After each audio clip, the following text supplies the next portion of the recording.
ಮುಂದುವರಿಸಿಕೊಂಡು ಹೋಗುವಲ್ಲಿ ನಿರಂತರವಾಗಿ ಶ್ರಮ ಪಡ್ತಾ ಇದ್ದಾರೆ. ಈಗ ವೇದಿಕೆಯಲ್ಲಿ ಮೇಲಿರುವ ಎಲ್ಲರೂ ಸೇರಿ ವಿನೀತಾ ಅವರಿಗೆ ಸನ್ಮಾನ ಕಾರ್ಯಕ್ರಮವನ್ನು ನಡೆಸಿಕೊಡ್ಬೇಕು ಅಂತ ಕೇಳ್ಕೊಳ್ತಾರೆ. ಪ್ರಶಸ್ತಿ ಪತ್ರವನ್ನ ವಾರಿ ಶಾರದಾ ಅವರು ವಾಚನ ಮಾಡಲಿದ್ದಾರೆ.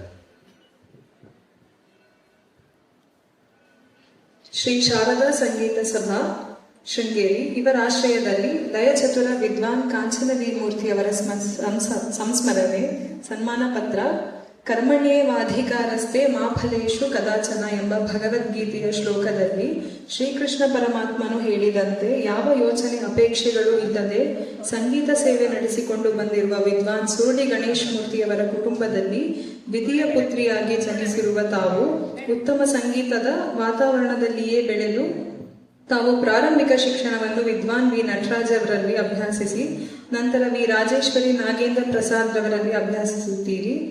ಪ್ರಸ್ತುತ ವಿದ್ವಾನ್ ಮಧುರ್ ಬಾಲಸುಬ್ರಹ್ಮಣ್ಯಂ ಅವರಲ್ಲಿ ಸಂಗೀತ ಅಭ್ಯಾಸವನ್ನು ಮುಂದುವರಿಸಿಕೊಂಡು ಬಂದಿರುವುದು ಸಂಗೀತ ಕಲಿಕೆ ನಿರಂತರತೆಯ ವಿಚಾರದಲ್ಲಿ ತಮಗಿರುವ ಗೌರವ ಹಾಗೂ ಆಸ್ಥೆಯ ಮೇಲೆ ಕನ್ನಡಿಯಾಗಿದೆ.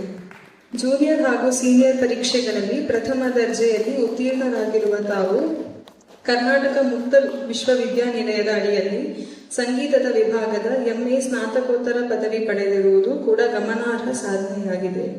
ಅಂತೆಯೇ ವಿವಾಹ ನಂತರವೂ ಪತಿ ನ್ಯಾಯವಾದಿ ಪ್ರಕಾಶ್ ಅವರ ಸಹಕಾರದೊಂದಿಗೆ ಸಂಗೀತವನ್ನು ಮುಂದುವರಿಸಿಕೊಂಡು ಬಂದಿರುವುದು ಶ್ಲಾಘನೀಯ. ನಾಡಿನ ಹಲವು ಪ್ರತಿಷ್ಠಿತ ಸಭಾಗಳಲ್ಲಿ ಗಾಯನ ಕಾರ್ಯಕ್ರಮದಿಂದ ಶ್ರೋತೃಗಳ ಮನೆಗೆದ್ದಿರುವ ವಿದುಷಿ ಶ್ರೀಮತಿ ವಿನೀತಾ ಪ್ರಕಾಶ್ ಇವರಿಗೆ ಮಲೆನಾಡು ಪ್ರಾಂತ್ಯದ ಸಂಗೀತ ಕಲಾವಿದರುಗಳಿಗೆ ಗುರು ಸಮನರಾದಂತಹ ವಿದ್ವಾನ್ ಕಾಂಚನವಿ ಮೂರ್ತಿಯವರ ಸಂಸ್ಮರಣಾ ಕಾರ್ಯಕ್ರಮದ ಸಂದರ್ಭದಲ್ಲಿ ಗುರುಗಳ ಆತ್ಮೀಯ ಶಿಷ್ಯರಾದ ಕರ್ನಾಟಕ ಕಲಾಶ್ರೀ ವಿದ್ವಾನ್ ಗಣೇಶ್ ಮೂರ್ತಿಯವರ ಪುತ್ರಿಯೂ ಆಗಿರುವ ತಮಗೆ ತಾಯಿ ಶಾರದೆಯು ಸಂಗೀತ ಕ್ಷೇತ್ರದಲ್ಲಿ ಇನ್ನಷ್ಟು ಉನ್ನತಿಯನ್ನು ಕೀರ್ತಿಯನ್ನು ನೀಡುವಂತಾಗಲಿ ಎಂದು ಪ್ರಾರ್ಥಿಸುತ್ತಾ ಲಯಚತುರ ಕಾಂಚನ ವಿ ಮೂರ್ತಿ ಯುವ ಪುರಸ್ಕಾರವನ್ನು ನೀಡಿ ಗೌರವಿಸಲು ಹರ್ಷಿಸುತ್ತೇವೆ.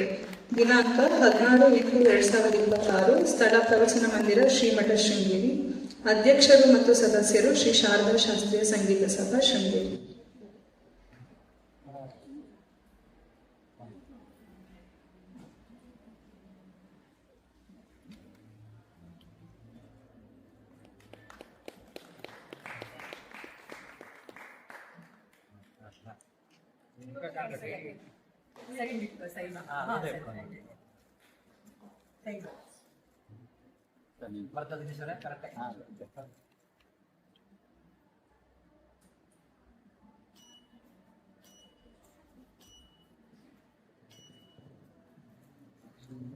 Gracias.